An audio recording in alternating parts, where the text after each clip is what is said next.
Hello everyone, welcome to another episode of Pitchside Pundits. Yeah, we are back again with the Premier League Game Week 2 of the Premier League Roundup from last week.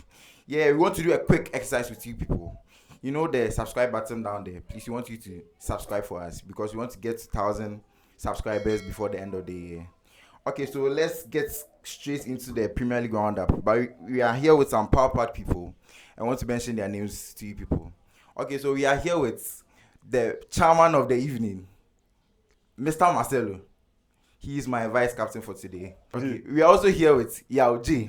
All right, international Yao G. Okay, so let's start with the first game of the week, which is Brighton meeting United at the Amex Stadium, which was 2-1. Okay, so do you know if you have any suggestions for us? I think I will start from here because last week my prediction was Brighton to win against Manchester United because of how they started the season the very first week with 3-0 to Everton. Yeah. How defensive Everton was, but they still find a space to score more than 2 goals. It was incredible. This Manchester United backline with a new Maslari, new Matthias De Ligt, and we didn't have Martinez for almost 25 game weeks last season. It was very new for them to play together. Yes, so I was looking for it for Brighton to win. I was very surprised Manchester United had to score a goal. Okay. So I thought it was a draw. But you know, Brighton always find their way through and they won the game perfectly. Lovely. And I was very happy for that. Okay. So Marcelo, do you have any inputs for us?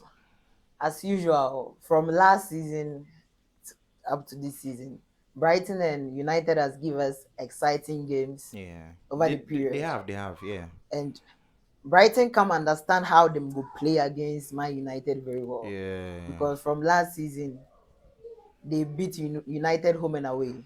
True. And I don't know, with Ten Hag, we don't expect Man United to play some unbelievable football. Yeah. But playing against Brighton, for 3 coaches to beat Ten Hag, Graham Potter beat Ten Hag. Yeah.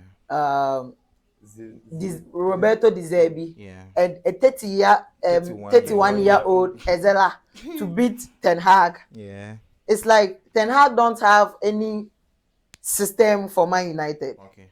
You can see that. Yeah. You see something about the United team. They don't have a system for 3 years. They don't have a system. Yeah. I'm very sad for them because if you see at the Chelsea game for what's their new coach? Enzo Maresca. You can see identity there. Yeah, Maresca for just a preseason, let me say 1 month and 3 weeks. Yeah. You can see that Chelsea have a system now in place. Yes, you understand? Yes, okay. And also for Brighton to be playing hardline against United, even at 1-1. Wow. It means they are not even afraid of the team. Yes. And for me, Ten Hag got it wrong.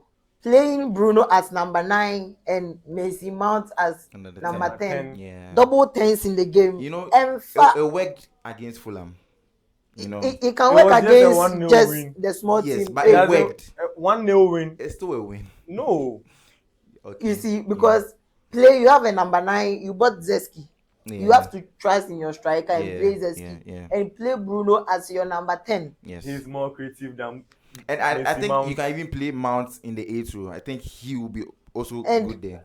I was impressed with Milner 38 or 39 dominating the midfield of Casemiro, Cobmenu, and Bruno Fernandes. Mason Mount was absolutely brilliant. I was really amazed by their performance because Brighton. But also Ten Hag, you have a game 1-1 and you remove your creator from the game. Bruno Fernandes, see his reaction on the pitch. Everything showed that he wasn't okay with the coach's decision to remove him from the pitch. So I think Ten Hag got it wrong. And everybody is saying about Ten Hag game management. Mm-hmm. You see, Ten Hag has been conceding goals in the latter parts of the stages in his matches. From his game management when he was in Ajax 2019, Ajax and Tottenham. Look how game management, poor game management. It was and even Lucas Moura. Yes, Lucas Moura. So his game management is absolutely no. And he has to change. And I think his game management. He's just important the Ayers play. But the English boys don't really understand his system. So I think he should change how he Yeah, wants if to he play. don't change, But You because know, it's been 3 years now.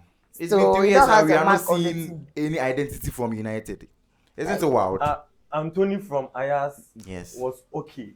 But Yes. Anthony in Man U, we can't see him. Yes. Sancho from Dortmund was okay. Sancho in Man U, we can't see him. Okay. Even though he has improved Amad Diallo, Yes, he has. Garnacho, Yeah. and Kobe, Yeah. but his system does not fit Manchester United. All right. yeah. Okay, And also, so we should give credit. We should give credit to the Brighton yeah, players, the Brighton for especially Beck, Welbeck. yeah, Danny He Welbeck. scored 5 goals against United, his It former feels team. like he's refusing to go at this point. And he's the player with most goals against his former team, 5 goals. 5 goals. And Wow. always he celebrates against them. So it's becoming a norm for him. Okay, so let me give you some match facts against Brighton and United. Okay, so Brighton have won 3 out of their last 5 matches against United. That's Either crazy. home or away. Yes, Wow. their last 5 matches, he has won 3 out of it, and the other 2 is draw. So it means Ten Hag's win rates against Brighton is very poor. Yeah. Do you people have any suggestions? What do you think he's not doing right? Because we've seen a 31-year-old coach coming, and we've seen an identity from the team. What do you think Ten Hag is not doing right? Because he has the team. He has a solid team. What is wrong? I think he don't trust his players most, and he don't trust a particular system that should work for him. Alright. If he changes the system and it works for him today, tomorrow he changes it. So I'm trying to say he's stubborn. He's Do you- not do- trying so to do- stick to do you one. think, to you, will you prefer Matthias De Ligt over Harry Maguire with Martinez, or you still prefer Martinez with Harry Maguire playing? I think for now, Maguire has the team's DNA. He should be starting game because he has a great form already, and I think the list should still be coming in from the bench. You understand? Okay. Yeah. Because he's new to the Premier League. Yeah. You think so? Did you see their last goal? Brighton's last goal. Yeah, it's so, but They so were all gathered at one side, Yeah, was leaving sad. the It was goal sad scorer watching the goal. at the end of the post. but with that, should we be blaming Ten Hag? Because okay, we keep talking about game management, Yeah. poor game management of Yes, Ten Hag. yes. But okay, in this situation, all What the do you 10 want him to players, do? all the 10 players were in the box. So don't the players should also take responsibilities for For certain some of the- actions, yeah, some of the because actions. all the 10 were in the box. Yeah. So if you leave, let me say 4 players to be free to concede, that's not the coach fault. The players need to take responsibility sometimes. All right. Okay. So I think then we should move on to Ange Postecoglou's Tottenham versus Everton at the Tottenham Hotspur Stadium. Okay, please, do you have any insights about the game? It was a torch-trashing game for Yeah. Everton. 4-0. For Everton, Yeah. with the start of the season, I already said that they are going to struggle a lot because they are not buying quality. All right. They've been maintaining Calvert-Lewin, the Corey, they are all declining in their form. All right. And with Tottenham, you could see from their first game that they were missing Bissouma. Yeah. That's why the coach called out that they should remove the suspension so that he could be part of this team. Okay. And okay. we saw what they were missing. Yeah. His tender strike and how he was controlling the midfield was excellent. Yeah. All right. His goal and everything. Tottenham had an upper hand in the game, and I think it was so obvious from even the first minute. yeah, They dominated them till 90th minute. and I What think was changed? James Maddison as a proper number 10, a space invader, Yeah. a correct, like he's doing everything for the team Yeah. as a proper number 10, Yeah. giving visionary passes I- and leading the team. He's doing great job for Tottenham this season. I really think it was because of his injury last year. That's why Tottenham He started lazy suffering. Tottenham. Yeah. Because I've analyzed that from the very first start of the league, let's say for the very first 10 weeks, Tottenham will perform very well. Oh, Madison. From inside from the where game. I started, like Yeah. first week, second week, third Yeah. week, up to the 10th week, all they need is just an injury, one main player to get injured, and the team will be down. All right. But Everton, I always say that their grace period is over. You think they- they'll be relegated? I think you This play them. season, they are going. The grace period is over. Alright. Because even West Ham is adding up to their team. Yeah. So they can maintain the same young Even boy. Leicester is adding up to their team. Who? Leicester is Yeah, adding up to their even team. but you are maintaining Ashley Young as your right back. No. A 39-year-old man. He had a card Red against the card, Brighton yeah. game. So It was very obvious he's out of the league. He's supposed to be in China, He should in be Saudi he's or worse right now. It's you don't maintain these boys against some. Some This is top Premier side. League standard, so yeah. You don't think it's Premier League I don't standard think no so. more? I wasn't surprised Okay. by the performance of Tottenham. Okay. I think they won perfectly. Huminson always on the ball, So he was so very good. solid. So But solid. even though they don't have a standing nine, he was the first nine of the game. Yeah. At some time, I think Richarlison came in. Yeah. Why haven't they started playing Solanke? Solanke is injured. He's injured. injured. Oh, okay. He had an injury And I during think the training. Tottenham, their backline is doing really great, especially so solid. Romero is Purple, now. Doji. I feel like Romero is now a world class. I think right now. He has proven it. The World Cup Yeah. 2022, Yeah. Upper He America has last proven- season, yeah, and now he has yeah, started again. Yeah. Fantasy will be. I think very he has fulfilling. he has trusted more in Van de Ven. So he Yeah. knows even if he goes for it, he has someone to track Who back has for the him. pace to track back? Yeah. Think He's doing well. Idogi, Pearl, they are really forcing for the team. I remember one time Messi say Romero is the best defender in the world right now, and I side with him. If not the best, top three, he is bad. Yeah. Top three, he is bad. Really? Top 3. Top three. That's Since nice. 2022 That's nice. till now, top three. He Okay. is bad. Alright. Don't you think we should give Bissouma scoring his first goal in the Premier League? What a goal. It was outstanding. Outstanding. Yeah. The way Kulusevski carried the ball Yeah. into the box, releasing it to him, it was massive. Okay. His power shots, targets, everything was on point. Okay. We look forward to Obetimi and Neymar Bebre. Yeah. It won't be a one-day show. Let's see. For a DM, I think he tried. Okay, let's go to Man City facing Ipswich in the Etihad Stadium. Yeah. Going I think into the game. I think I predicted Haaland would score a hat trick. Yeah, Yeah, I you also did, went you in did. for Yeah. a 4-1 win. Yeah, you did, and it happened. Going into the game, everyone knew it would be a massacre for Ipswich. Yeah. And I was watching the ball. I turned back, Go. Ipswich, and I was saying, hey, what they come up I, with again? I was even surprised. And I was Ipswich saying, has scored. Haaland, they come farm again. 5 minutes, 3 goals. It was funny how they were so relaxed after the first goal. It was Yeah, like they knew Ipswich is Ipswich. Like yeah, so yeah, it doesn't matter. Uswakoto the cannon. Ono penyi Bro, you uswakoto the Obi cannon. betinya ball no asan afa aba. But Yeah. City missed a lot of chances. They could have scored like 7-6, but they missed a lot of chances Rico Lewis. because they I felt think so they comfortable hit in the the game. post 2 times. Yeah, Yeah. all in the first half of the game. I think it was game of just first half City, second half City. They had Yeah. no chance in scoring any other. I was very surprised to see Ipswich scoring. Like even though I predicted 4-1, but the way they Like they were composed when they very early. yeah. I was like, wow, again. In my mind, I thought say City will score the 4 first. Yeah. They will relax and they will concede. Alright. That's my I think we should also give props to Kieran McKennie for the first goal. He found weakness in their high line of City. He found a very big weakness, but I think he still couldn't capitalize on the win, which worried him because it got to a point where their final third passes weren't even going again. It was dominance from 1 to 90th minute of it, and it was so bad. Yeah. And also, we have to give applause to Haaland for scoring hat-trick. Right now, he has 7 hat-tricks in the Premier League with 68 matches. That's very amazing. Yeah. I think the average he's scoring in 9. He's scoring in I think 9 matches. The hat-trick. Every hat trick in 7 or 9 matches. Yeah, I think, and it's a very good start for him in the Premier League era. do you think Ronaldo is safe? With his Do goals. you think Ronaldo is safe? If Haaland keeps on being consistency for just 10 years, their records will be in And he's danger. young. He can. Yeah, Haaland is 22 years Yes. old. He can for 22, 23. Yeah. And right now he has more than 300 goals. So you can just imagine. Ronaldo and Messi should be ready. They Yes, should be if ready. only consistency. That's the problem.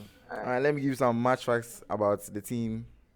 So Haaland has scored against 23 Premier League teams, which is wild. He has scored 7 hat-tricks in the Premier League and 23 in his career.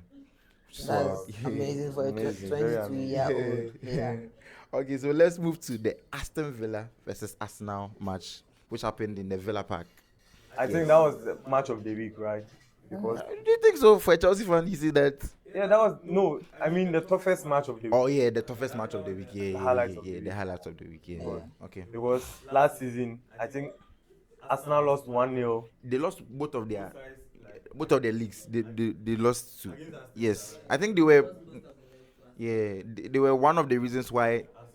Yeah, win the. So we were looking forward to see how they will fare against them. Yes. Because Ebufo, Yes. Muntin and Yanji, Yes. and the first half was a lot of drama. Oli Watkins missing opening chances. 2 opening chances was wild.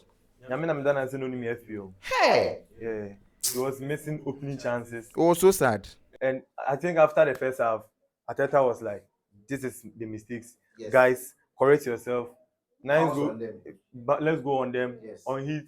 Yes. After the first goal, I think nailed the second goal, and I think they really did well in the second half. I appreciate whatever they do. They did well, but I was expecting Unai Emery side to score at least a goal. Yeah, At least they because squandered a lot of their chances. opening spaces, Oli Watkins. I just pray it won't be a one-season wonder for him. Yeah, It can continue for like. because right now John Duran is playing extremely well Even though he's with his from the position and his finishing. Everything is Yeah, he's showing that he's a correct poacher. Okay, so I want to talk about Onana. Onana on the ball was very good for Aston Villa. If people watch the match, he was very good. He knew how to contain the pass when it was coming. He knew how to. yeah, he fits into their system. He didn't need adaptation. Yes, he was doing the box to box work very good for that. And the physicality in the I think he midfield. was doing the same thing in the first game. And Yes, he yes, didn't yes, have a yes. goal. He had a goal. Yeah, in the very first he game. had a goal in the first Yeah, game. that man is doing very well. Doing very well for Amadou. Yeah. I think from last season to this season, Arsenal can prove say the defense be superb. Because last season they conceded only 29 goals, which was the least of any team to be conceded. And this season, two matches in the league and They are with Liverpool. They are the only team to not concede. great form, Gabriel. But I think still last season their problem was their left back, which was Zechenko. And right now they brought in Timber. He was, and I think he performed. This season Timber is on form, and they also brought Calafiori to support. So I think they've also strengthened their defense. I think Tima is a very much adapt. Yeah, He's a and very much Calafiori, their defense They are is doing great. and Pate also had an excellent top game. Every time we see Pate in, Player for Arsenal, if there is no injury setting He in really for gives Arsenal, Declan Rice the space to do whatever he wants. because he's a proper controller, he's a proper number 6. press resistant Thomas Partey. And you see the breaking line passes was giving Saka. He did that on 3 consecutive times. Yeah. Partey is being a proper controller for them. Yeah. And if there is no injury, I think their midfield 3 will be Partey, Declan Rice, and Odegaard. Yeah. Okay. And also, Trossard is being a key rotation player for I Arsenal. was about talking about Martinelli. And do you think should Martinelli still be given the role as the 11 role? Do you think he should still be given the role? He's doing his part in the team, and even though when Trossard comes in, he plays exceptional, but I think Martinelli starting will be always a great deal for us now, because he's always stays on the wide, and it gives Kai Havertz more space to operate in the, even though he's playing as a false nine, but it gives him more space to operate in the half spaces of the number just like 10. how Partey is starting over Jorginho. Yeah. being on the bench of Arsenal is a great serve. Yeah. But starting Jorginho over Partey will bring a lot of trouble. So I think Martinelli should be So always you think the Trossard role as the super sub is okay for him? A very very perfect for him. exceptional key rotation player for us now. Much facts about it. Aston Villa has lost 3 of their last 5 matches against Arsenal, and the Arsenal have lost all their matches with Aston Villa last season. They lost all of it. It was it was painful, but that's what happens. That 1-0 win against Arsenal. The next one was a 2-0 win. Okay, so let's move to the game. Wolves versus Chelsea at the Molineux Stadium. Yeah, I think all Chelsea fans are happy with this play, but I don't know if it can continue for next week. I don't know. Let's see what happens. From my prediction last week, I told you even though Chelsea is suffering from the defense line, it will be a 4-2 win. Yeah. My players being so good, it was a 6 rather. So I think Chelsea deserved their flowers. They did very well from the midfield to the attack, even though there was some loopholes when they are defending, especially Wolves' second goal. It was a disaster. It was a free kick just, let's say, 25 yards from your post, and you are having just 3 defenders in your own post against 6 Wolves strikers. It was a disaster. So I think the coach will do everything in his power to align them well, very, very well. Because this Chelsea team, I think, is fire. They are cooking. They will continue to cook.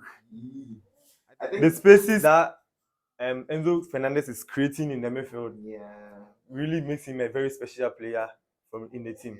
Because when I realize when Chelsea is attacking, he makes sure he goes just on the wing, on the wide to join Mudryk. After taking the ball, he will come straight to the midfield, create spaces, give a correct pass for Cole Palmer. I know when Cole Palmer is in the game, it's always cold. And Madueke really shocked me from how the things he posted on his Instagram the day before that match, and he proved that Chelsea, we are up. Yes, Up. we are shitting. We really did well in that city. I think this week London was blue, and it will forever be blue. Chelsea. I also want to talk about their midfield. I think we saw a balance in their midfield this time, with they playing Lavia, Caicedo, and Enzo. I think there was a balance this time with Palmer, Enzo, and Caicedo. Yeah, just because Palmer is a proper number 10. Yes. Enzo being a proper number 8, he's getting his role, and Caicedo number 6. But when Lavia is there, Enzo should be number 10, and he can't really create. He needs that space, box to box, attacking. I'm there, defending. I'm there, and how Cole Palmer was joining with Madueke from the 10th. I think he was a roaming number 10. Yes. He was everywhere. He was everywhere. But defending, offensive, everything. I think Perfect. the Cole Palmer and Madueke duo was very good for me. And the sub Pedro Neto with João Felix. I think we are here to see the best out of João Felix. Yes. Under this want to coach. see that. I really want to It's see been over 5 years, and I really want to see because how he was running. Yeah. It was just like 10 minutes play. I saw some petty mistakes in Felix. I think it will be rectified as he is in the job. Yeah, I think you will see the best out of him really want to see this season. So do you think with the performance Noli Madueke had, we will be seeing him every week in, week out? I'm very positive about that because I think he allows Cole Palmer to operate very well at his end, and he's very dangerous on one-on-one take-ons. He's very dangerous. When he creates the space, Cole Palmer gives him the ball. One-on-one, he's going to dribble you. He's learning from last season because one-on-one last season, I think he fumbled a bit. Yeah, so starting from the preseason, I realized one-on-one, you are going to go down. And I think this is Madueke's arguably best performance for Chelsea so far.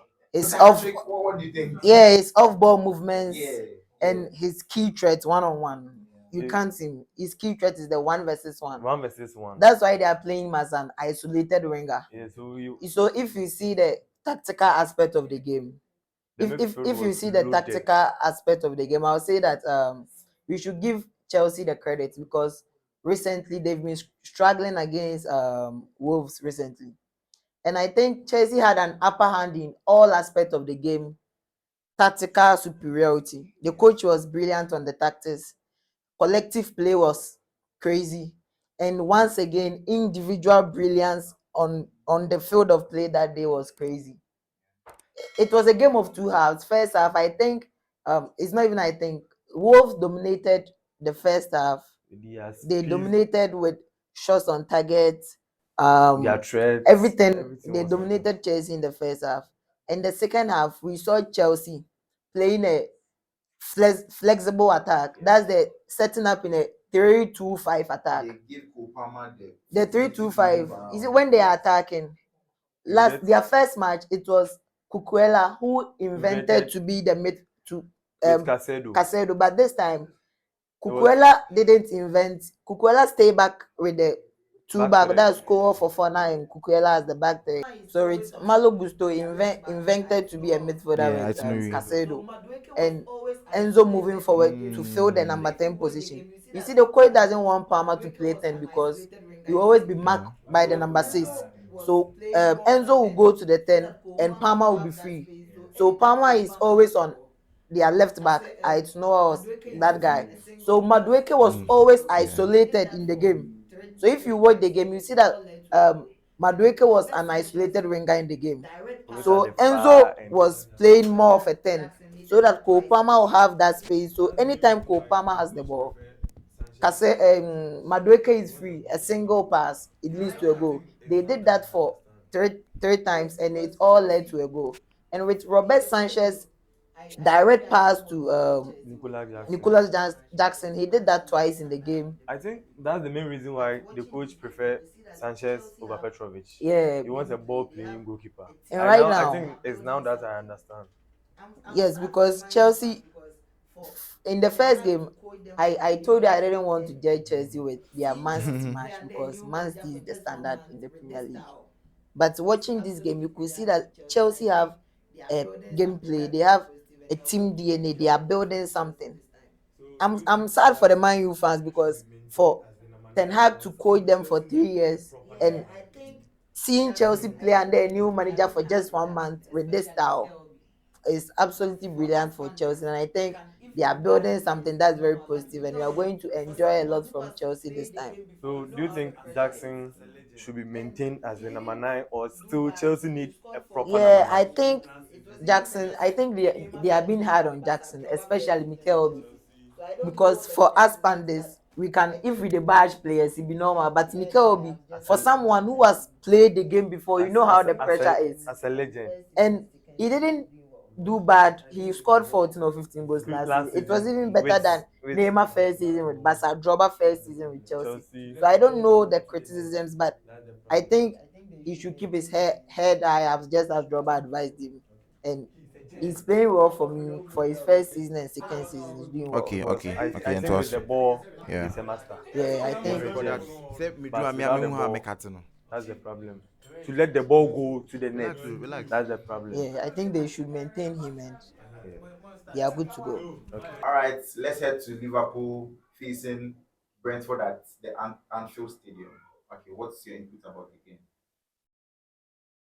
I was really surprised Brentford didn't have a goal because of Wissa and Mbembo taking place of Ivan Toney. Oh, don't do that. Because you're a Liverpool fan. No. I was expecting either Mbembo to score or Wissa to score. But it never happened. Maybe it was because of my FPL. That's why. But for the past 2-3 seasons, you expect Brentford to score when they meet at Anfield with Liverpool. They had a 3-3 game, 2-1. Even though Liverpool always dominates, but you expect Brentford to score. And I was really surprised by their performance. And again, to Mohamed Salah, he's showing us that he's a masterclass. From the very start of the season, every game he has to either score or give an assist. And he repeated it last weekend. And I think he's going to repeat it till the week 38. So going into the Liverpool game, we witnessed an exciting match and I think with the coach trusting in Gravenberg to play the let me say the six isolated six. Gravenberg had an standing ovation after he was subbed off. So it tells you how much impact he has on the team. And Soboslai playing the 10, traditional number 10 for the team, has been so impactful. His tackles, his ball recovery rate, and his intersection plays was excellent on the day. It's funny how it's so sad because he can do all these things, but we need goals right now. And you see, for a person who can shoot. I don't know why the goals aren't coming. I think eventually the goals will come. You see, and Slot is playing a system with overload in midfield. Yes. You could see that when Liverpool are playing, they have almost 7 to 8 players in the midfield with short passes, connecting with short passes. And with a single pass, you see Mohamed Salah on the right wing, and he's taking you on a counter. So I think the Premier League teams need to watch out this very well, because Ebedi will be a Pep ne Chelsea for no. This thing, Ebedi will be the overload in the midfield, connecting with short passes. Then Salah catch you on the counter. That's why I predicted that Salah is likely to score in every Premier League game this season. I know the probability is yes, but from the system and the Slot is playing, Salah is likely to score in every single Premier League game or make an assist in every single Premier League game. All right. Okay, so we witnessed the match where Luis Diaz played this 100 game for Liverpool. Yeah, it was for that game. I think he really improved. Yeah, he was the man of the match as well. For an assist And a goal. He really showed us the class that okay, we know Gakpo had a very good Euros, but I'm still the man for that position. Yeah. You see, Diaz didn't have the first game week. He had an appalling performance, so he had to prove himself in the game week 2, and he did excellent. He did very well. Okay, so we are done with this segment for today. Thank you for watching today's Premier League Roundup. We want you to like, share, and subscribe. Comment, because we know you are part of the producer. Subscribe. If you don't want to see us here every time, every day, hit the subscribe button, like, and share your comments. Subscribe.